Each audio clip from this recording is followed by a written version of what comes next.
Mais il y a une chose qui m'a marqué dans la vie de cet homme. Il a un cœur simple, un cœur bon. Je côtoie beaucoup d'hommes de Dieu et beaucoup ne sont pas ce que vous croyez. Donc quand je dis je côtoie, il faut me croire. Cet homme est bon. C'est pourquoi je crois en une seule chose. Je comprends pourquoi ils vont te combattre, mais ils ne pourront pas te vaincre. Amen. Avant de continuer, je voulais dire merci au prophète. Est-ce qu'on peut acclamer Jésus pour sa vie? Son épouse, Maman Simiane. Vous savez, je vais vous dire la vérité. Le prophète Joël est un homme atypique. Mais il y a une chose qui m'a marqué dans la vie de cet homme. Il a un cœur simple. Un cœur bon. Je côtoie beaucoup d'hommes de Dieu. Et beaucoup ne sont pas ce que vous croyez.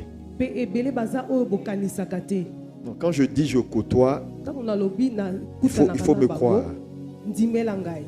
Cet homme est bon. C'est pourquoi je crois en une seule chose.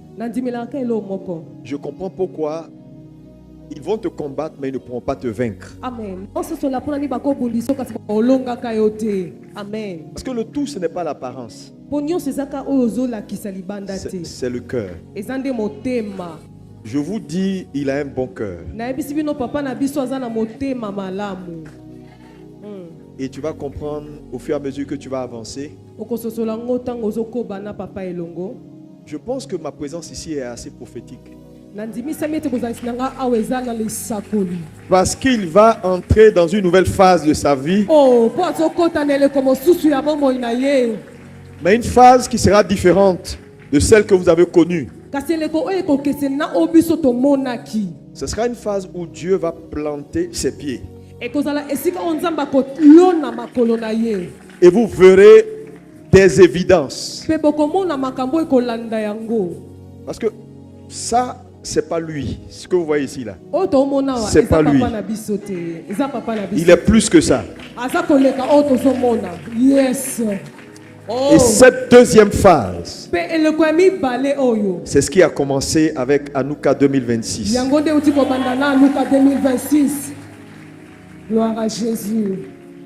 Je voulais vraiment bénir Dieu pour tous ses collaborateurs et remercier Dieu pour vos vies. Travaille avec beaucoup de sagesse avec lui, parce que cet homme est une grande étoile dans cette francophonie.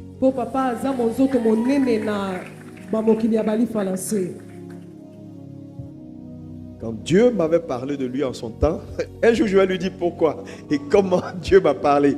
Pas aujourd'hui, parce que j'ai quelque chose d'important à partager avec vous.